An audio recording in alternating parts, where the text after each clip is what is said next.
News 18. Weather from where you live.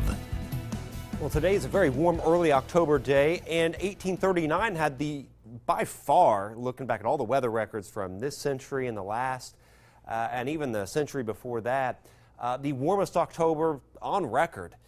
The temperatures in September, though, were some of the coldest we had on record. Now, in October at St. Louis, there were over half the days in the 80s in October.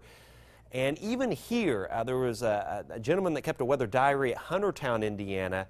For all the 1800s, 1839 had the hottest October temperature in all of his weather records, but we didn't even have a hard freeze in the viewing area until November 20th through 26th. So very cold in September, but boy, October, November, very warm then. And today, we've had temperatures as high as 89 degrees. That was the high at Morocco, and there's just been a few little isolated showers and thunder showers. That's it. A couple down here near Waynetown, Wallace, Centennial, and Kingman working eastward towards Crawfordsville, but also kind of fading away. The much bigger weather story is west of here. This is a tornado watch, and this is a severe thunderstorm watch, and these are blizzard warnings, freeze warnings, you name it. So there is a major winter storm west of here, and some of that cold air associated with the snow will move over the warm part of the storm, and that's where we're going to see a lot of severe weather this evening. Iowa, Missouri, and Kansas down into Oklahoma, and eventually we'll get in on some of this severe weather tomorrow. It does look like a line of storms later on tomorrow. Could even have a few storms out in front of that line. The best timing of that would be afternoon and evening.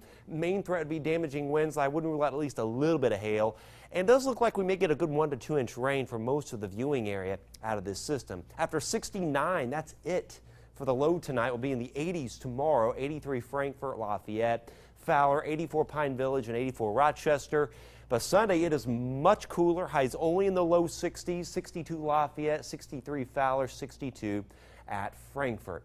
As we head into the evening, we'll be in better shape. There may be a very isolated shower initially, then we'll be fine overnight. And that's early tomorrow morning.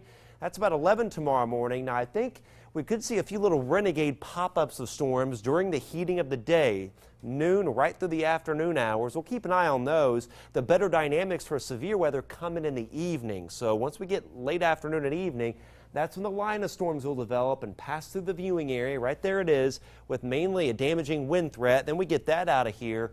And Sunday looks mostly cloudy, cooler, but at least we'll start to get the rain out. There's the severe threat for the evening, and by tomorrow, severe threat right on top of us for wind. 7-day forecast, though, 65 Monday, 68 on Tuesday. We're back to the 70s Wednesday, Thursday, and Friday, with perhaps a few showers by Friday, and then after that, it cools off. In fact, looking ahead, eventually we'll see highs back down to right around 60. Thank you very much, Sure. Chad. Well, up next, News 18.